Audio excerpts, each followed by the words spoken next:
ये हमारे अबू रहमान साहब सर, आपका बहुत मैं शुक्रिया अदा करता हूं कि इस महफिल में आपने मुझे बुलाया। और जब से ये महफिल शुरू हुई है, एक चीज मैंने बहुत मन से नोटिस किया कि आपने अपनी माता जी को ये महफिल डेडिकेट की है। मतलब मैं सच बता रहा हूं, मुझे इसकी इतनी खुशी है। मैं माता जी को यहीं से चरण स्पर्श करके प्रणाम करता हूं और उनसे आशीर्वाद की कामना करता हूं। जी बहुत बहुत धन्यवाद। देवताओं का भी सम्मान यही होती है, देवताओं का भी सम्मान यही होती है, मां न हिंदू न मुसलमान कभी होती है। तालियां बहुत कमजोर थी आपकी, इतने कमजोर तालियों में मेरी बात बनेगी नहीं। चलिए मैं शुरू होता हूं, सभी को प्रणाम करता हूं। बहुत अच्छा डाइस है ये कवि सम्मेलन, ये मुशायरा बहुत ऊंचा तक चला गया है। मैं कोशिश करूंगा थोड़ी देर तक इसको हम जमीन पर लेकर के आते हैं। जी भाई साहब, सर प्रणाम। शंभू भाई, मैं आज जब यहां पर आया हैदराबाद में, मेरे विषय में बताया मैं बिहार का रहने वाला हूं। सर वहां शराब बंद हो गई तो मैं दिल्ली रहने लगा। अब दिल्ली वाले खुद ही एक एक करके बंद हो रहे हैं। अरे वाह वाह वाह, है ना भाई साहब। मैं सच बता रहा हूं आपको, मैं आज जब हैदराबाद एयरपोर्ट पर उतरा तो सीन मेरे साथ जो हुआ उसने कमाल कर दिया। मैं एयरपोर्ट के बाहर निकला तो मैंने देखा दो आदमी आपस में आधे घंटे से गाली गलौज कर रहे थे। आधे घंटे में पूरा जाम लग गया, मुझसे रहा नहीं गया। मैं गाड़ी से उतरा, मैंने उन्हें समझाया, तब मारपीट हुई मेरे साथ। वो मुझे पकड़कर बुरी तरह धुनने लगे। मैंने फिर समझाया तो अच्छी तरह धुना। धुनने पर होता है। 4 लाइनें आपको सुनाऊंगा और आप यकीन मानिए आप सबको मजा आ जाएगा। एक बार बस मैं आपको बताऊं, यहां हैदराबाद में आकर के मुझे बिल्कुल भी ऐसा नहीं लगा कि मैं कहीं दूर आया हूं। बिहार के बहुत लोग मिले मुझे यहां पर, बहुत लोग यहां भी 2-4 तो होंगे ही, बहुत सारे। देखिए इसमें हमारी कोई गलती नहीं है, सच बता रहा हूं, इसमें हमारी कोई गलती नहीं है। मुझसे तो एक यहां पे पूछ रहे थे बैठे बैठे, यार एक बात बताओ शंभू भाई, ये ज्यादातर बिहारी आईएएस आईपीएस यूपीएससी क्यों क्रैक करते हैं? मैंने बताया यार देखो, जितना तुम्हारे अंदर दिमाग है ना उतना तो हमारा खराब रहता है। तो हमारा तो मामला बिल्कुल अद्भुत है। मैं बस 2-4 मिनट लगेंगे, आप यकीन मानिए जितने लोग भी सुन रहे हैं, जो लोग उठकर चले गए उन्हें बाद में अफसोस होगा, हालांकि वीडियो में देख करके उनको बड़ा मजा आएगा। लेकिन आप इन 4 लाइनों को सुनिए और जो भी मेरे पास अच्छा है वो सब कुछ आपको सुनाता हूं।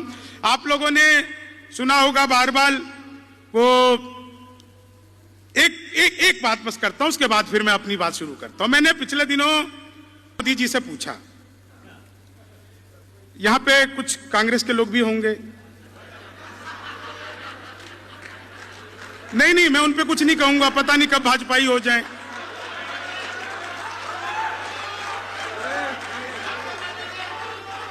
भाजपा के भी होंगे, वो कब कांग्रेसी हो जाएं। तो इसलिए मैं नेता पर कुछ नहीं कहता। अभी चुनाव चल रहे हैं 5 स्टेट में, आप सबको पता है, कई चरणों में चुनाव है। हैदराबाद के लोगों, चुनाव सिर्फ 2 चरण में होते हैं। ये कहने की बात है कि इलेक्शन कमीशन 5 चरण में 10 चरण में चुनाव करवा रहा है, सिर्फ 2 चरण में होते हैं। पहले चरण में नेता जनता के चरणों में होता है,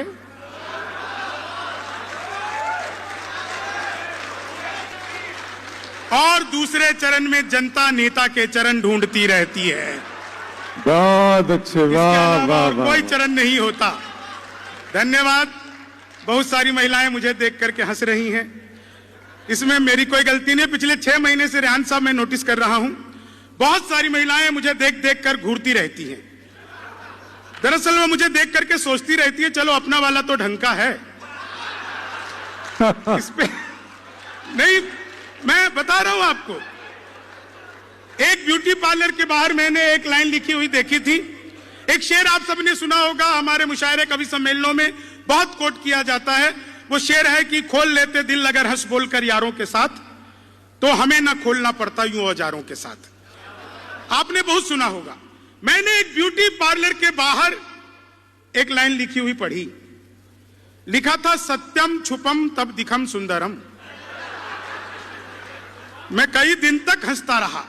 शादी के ठीक 5वें दिन जहां से पत्नी तैयार होकर के आई थी, वो आदमी गया और जा करके उसने ब्यूटी पार्लर वाले को एप्पल का मोबाइल गिफ्ट किया। ब्यूटी पार्लर वाले ने उस डिब्बे को खोला, उसमें से नोकिया 1100 निकला।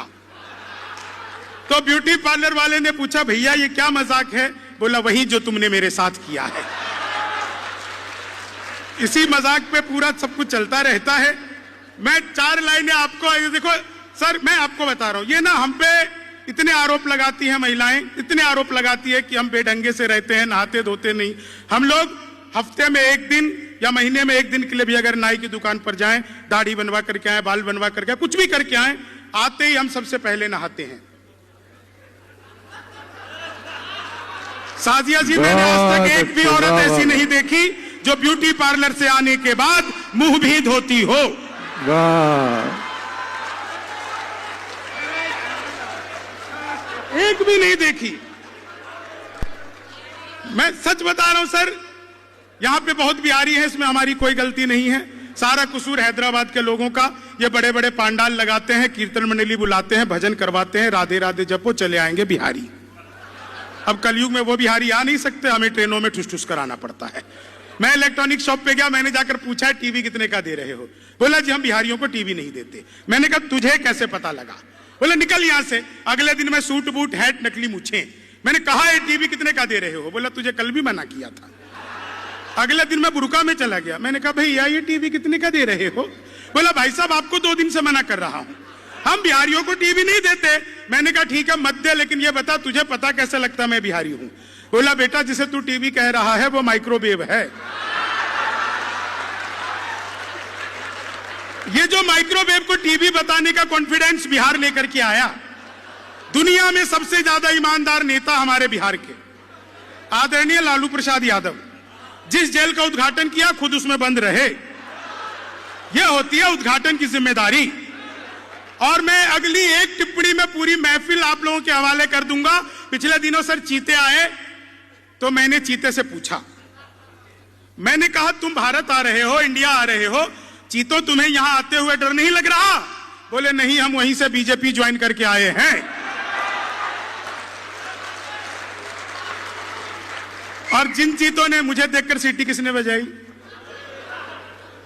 मैं सच बता रहा हूं, अपनी आंखें चेक करवाओ, मैंने खाली बाल बड़े किए हैं। 4 सुनना, बताओ मुझे देखकर सीटी, इतनी किस्मत थोड़ी खराब है। 4 लाइन सुनना, आप लोग मजे लेना। बहुत अच्छा आप लोग सुन रहे हो, मजा। मैं पिछले दिनों दुबई गया था, लेकिन मैं आपको बताऊं, दुबई पे मैंने सर 3 लोग, मैं जब गया तो 3 लोग मुझे मिले थे। वहां पे मैंने देखा 3 आदमी, एक अमेरिका का, एक दुबई का और एक हैदराबाद का। अब आप कहोगे कि वह हैदराबाद का ये तुमने कैसे पहचाना? भाई यूपी का भी हो सकता है, महाराष्ट्र का भी हो सकता है, हैदराबाद का है कैसे पता? उसकी हरकतों ने मुझे बता दिया कि हो न हो ये हैदराबाद का ही है। 3 लोग चाय पी रहे थे, एक अमेरिका का, एक दुबई का और वो एक हैदराबाद का। चाय खत्म करते अमेरिका के व्यक्ति ने कप को उल्टा रख दिया, दुबई वाले ने सीधा रख दिया। अब उस तीसरे ने देखा इसने उल्टा रखा, इसने सीधा रखा, हमें कुछ अलग करना चाहिए। उसने कप को बड़ी मुश्किल से आड़ा करके टिकाया, तो दोनों हंसने लगे। बोले, ये क्या किया? बोले, पहले तुम बताओ। बोला, कुछ नहीं, अमेरिका वाला मुझे चाय और नहीं चाहिए इसलिए मैंने कप को उल्टा रख दिया। दुबई वाला बोला, देखो मुझे चाय और चाहिए इसलिए सीधा रख दिया। अब वो हैदराबाद का बोला, भैया और चाय है तो दे दो, नहीं है तो रहने दो। चाय खत्म करते अमेरिका के व्यक्ति ने कप को हवा में उछाला, जेब से रिवॉल्वर निकाली और उड़ा दिया धाएं। बोले, तुमने क्या किया? बोले, हम अमेरिका वाले जिस कप में एक बार चाय पी लेते उसमें दोबारा चाय पीते नहीं। अब इतना सुनते ही वो दुबई वाले ने सोफा उछाल दिया, रिवॉल्वर निकाला, उड़ा दिया। बोले, तुमने क्या किया? बोले, हम दुबई वाले जिस सोफे पर बैठकर एक बार चाय पी लेते हैं फिर उसमें कभी दोबारा चाय नहीं पीते। सर वो हैदराबाद वाला, उसने निकाला कट्टा, उसका रिवॉल्वर से क्या लेना देना? उसने एक मारा अमेरिका वाले को धाएं, एक दुबई वाले को धाएं। तो मैंने ही पूछा, वो तो बचे ही नहीं थे। मैंने कहा, भैया ये तुमने क्या किया? बोले, हम हैदराबाद वाले जिसके साथ बैठकर एक बार चाय पी लेते हैं फिर उसके साथ कभी दोबारा चाय पीते ही नहीं है। तो मामला बिल्कुल अद्भुत है। मैं इलेक्ट्रॉनिक शॉप पे गया, सच बता रहा हूं आपको, आप लोग जितनी मस्ती से सुन रहे हैं, मैंने अखबार में एक विज्ञापन देखा, लिखा था घर बैठे मिठाई मंगवाइए। मैंने कहा, ये पिज्जा बर्गर तो खूब मंगाया, मिठाई कैसे मंगवाएंगे? अच्छा, मैं अभी दुबई के बाद अभी मैं अमेरिका गया था, 10-12 दिन पहले मैं वहीं था। मैं वहां पे ये धोती कुर्ता पहन के घूम रहा था टाइम स्क्वायर पे। एक अंग्रेज आ गया पीछे से, बोला व्हाट इज दिस? मैंने कहा धोती। बोला व्हाट धोती? मैंने कहा फुली एयर कंडीशनर। हाँ, ये 4 लाइन सुनना। मैंने अखबार में विज्ञापन देखा, लिखा था घर बैठे मिठाई मंगवाइए। मैंने कहा पिज्जा बर्गर तो खूब मंगाया, मिठाई कैसे मंगवाएंगे? तो मैंने अखबार में दिए हुए नंबर पर कॉल किया। उधर से कंप्यूटर रिकॉर्डेड आवाज आने लग गई। बोले जी नमस्कार, अग्रवाल स्वीट कॉर्नर पर आपका हार्दिक स्वागत है। मिठाई लेने के लिए 1 दबाइए, चाट पापड़ी के लिए 2 दबाइए, गजक नमकीन के लिए 3 दबाइए, गोलगप्पों के लिए 4। मुझे मिठाई चाहिए थी, मैंने 1 दबा दिया। सब कुछ एक ही दुकान पे मिलती है। मैंने जैसे ही 1 दबाया वो फिर से शुरू हो गए। बोले लड्डू लेने के लिए 1 दबाइए, बर्फी लेने के लिए 2 दबाइए, जलेबी लेने के लिए 3, रसगुल्ले के लिए 4। मुझे लड्डू चाहिए था, मैंने फिर 1 दबा दिया। बेसन के लड्डू लेने के लिए 1 दबाइए, मोतीचूर के लड्डू लेने के लिए 2 दबाइए, तिल के लड्डू लेने के लिए 3 दबाइए, गोंद के लड्डू लेने के लिए, मुझे बेसन के चाहिए था, मैंने फिर 1 दबा दिया। 1 किलो लेने के लिए 1 दबाइए, 2 किलो लेने के लिए 2 दबाइए, 3 किलो लेने के लिए 3, 100 किलो के लिए 4। 1 दबाना था, गलती से 4 दब गया। मैंने वही किया जो आप लोग करते, तुरंत ही फोन काट दिया। 1 मिनट बाद कॉल बैक आ गई। बोले जी नमस्कार, हम अग्रवाल स्वीट कॉर्नर से बोल रहे हैं, आपके यहां से 100 किलो बेसन के लड्डू का ऑर्डर आया है, मिठाई किस पते पर भिजवानी है? मैंने कहा तो फंस गए। लेकिन बिहारी आदमी फंसता नहीं है, फंसाता भी नहीं है, बीच का रास्ता निकालता है। बोले जी जल्दी बताइए, आपके यहां से 100 किलो बेसन के लड्डू का ऑर्डर आया है, मिठाई किस पते पर भिजवानी है? मैंने कहा देखो भाई, ये फोन किसने किया मुझे तो पता ही नहीं। घर में हम 9 भाई हैं, सबसे बड़े वाले से बात करने के लिए 1 दबाइए, उससे छोटे से बात करने के लिए 2 दबाइए, उससे छोटे से बात करने के लिए 3 दबाइए, और जब तक असली वाला ना मिल जाए तब तक दबाते जाइए, दबाते जाइए, दबाते जाइए, दबाते जाइए। आप लोग जिस मस्ती से सुन रहे हैं, आज जो एक कमाल हुआ, सच बता रहा हूं आपको, आज सच में कमाल हुआ। मैं जिस आपने इतना बढ़िया होटल में रुकवाया था, सब लोग उस होटल में इतने खुश थे कि मैं चाय पीने बाहर आ गया। चाय पीने में बाहर आया सर, तो मैंने देखा चाय वाले से कहा भाई चाय दे, उसने चाय दिया। तो एक कुत्ता आ गया मेरे भीतर, जो कुत्ते को देख करके लगा कि यार इसे कुछ देना चाहिए। मैंने तुरंत ही चाय वाले से एक बिस्किट का पैकेट मांगा, उसमें से मैंने एक बिस्किट निकाला और कुत्ते की तरफ फेंका। कुत्ते ने तुरंत लपका, और बिस्किट लपकते ही उसने अलट पलट अलट पलट अलट पलट 1 मिनट में 12 बार पलटी खाई। तो मैंने चाय वाले की गिरबान पकड़ ली। मैंने कहा भाई ये तूने क्या मिला दिया था बिस्किट में? ये तो शुक्र है कि मैंने पहले नहीं खाया, नहीं तो मैं भी अलट पलट करता। वो चाय वाला बोला भाई साहब मुझे मत डांटो, बिस्कुट पतंजलि का है। बहुत अच्छे, वाह वाह। यही बात है कि बिस्कुट पतंजलि का है, खाते ही अनुलोम विलोम कपाल भाती सब एक साथ करने लग गया। ये महिलाएं इतना हंस रही है, घर पर भी ऐसी रहा करो। अगर ये घर पर ही इतना खुश रहेंगे तो काहे को आप लोग इतना पैसा खर्च करके हमें बुलाओगे, बाहर आकर के हंसोगे। वाह वाह। ये 4 लाइन सुनना, मैंने बताया था ना, मुशायरा बहुत ऊपर तक चला गया है, इसको नीचे लाना पड़ेगा। आराम से, मैं वही कर रहा हूं। ये 4 लाइन सुनना, आप सबको मजा आ जाएगा। आप लोग सच में बहुत अच्छा सुन रहे हो, और इतना अच्छा मुझे मतलब इतनी देर में बुलाएगा। मैं बैठे बैठे सोच रहा था कब मेरा नंबर आएगा, कब मेरा नंबर आएगा, कब मेरा नंबर आएगा। अब ये 4 लाइन सुनना। बहुत सारे लोग आजकल रील्स बनाते हैं, रील्स बनाने वालों की एक लाइन लगी हुई है। मैंने 4 लाइनें उन रील्स लगाने वालों का, अच्छा साउंड वाले कहां पे हैं? पीछे है, देखो इसका थोड़ा सा ना आवाज ठीक कर देना, बहुत वैसे अच्छा है। दरअसल क्या है कि ये सब सुर में गाते हैं, मैं महिषासुर में गाता हूं। तो 4 लाइनें आपको सुनाता हूं रील्स बनाने वालों के लिए।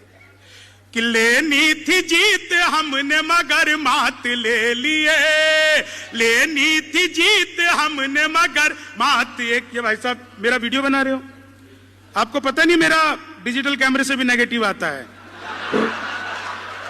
बताओ, आप मेरी वीडियो बनाओगे, घर जाके भाभी जी को दिखाओगे, वो जूम कर करके मुझे देखेगी, आपको अच्छा लगेगा? लेनी थी जीत हमने मगर मात ले लिए, कितने हसीन देखिए जज्बात ले लिए। दूल्हा बेचारा रील बनाने में रह गया, दुल्हन ने फेरे पंडित जी के साथ ले लिए, दुल्हन ने फेरे पंडित जी के साथ ले लिए। ये 4 लाइन सुनना, आप सब पढ़े लिखे लोग, आप सबको आनंद आ जाएगा इन 4 लाइनों पे।